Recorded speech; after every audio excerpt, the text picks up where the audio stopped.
দৃশা, তোমার নাকি খুব নোংরা। বৌমা, কি আছে বলুন? আমাকে একটু খেতে দেবে? কালকে রাত থেকে কিচ্ছু খাইনি, খুব খিদে পেয়েছে, একটু খেতে দেবে? কি সারাদিনে তো খেতে থাকেন, তবু বলেন খেতে দেই না খেতে দেই না। এত খাই খাই কিসের আপনার? এত টাকা আসে কোথা থেকে? আজকে সারাদিন আপনার না খেয়ে থাকতে হবে। চলো ঘরে। দৃশা, ভাত দিয়েছি, তাড়াতাড়ি আসো।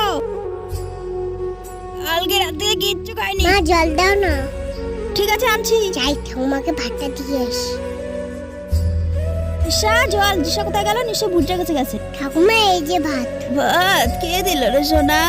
মা দিয়েছে। আমি জানি ভাতটা তোর মা দেনি, নিশ্চয় ভাতটা তোর। তুমি না খেয়ে আছো, তার জন্য ভাত নিয়ে এসেছি। দৃশা, তুমি এখানে কি করছো? এই বুড়িটা কাউকে শান্তিতে থাকতে দিল না, তোমাকেও হাত করে রেখেছে না? বুড়িটার জন্য এখন বাচ্চারা আমার না খেয়ে থাকবে। ঠাকুমাকে কেন তুমি দেখতে পারো না? সবসময় কষ্ট দাও, খারাপ খারাপ কথা বলো। যদি ঠাকুমার আগে তুমি থাকতে তাহলে কেমন হতো?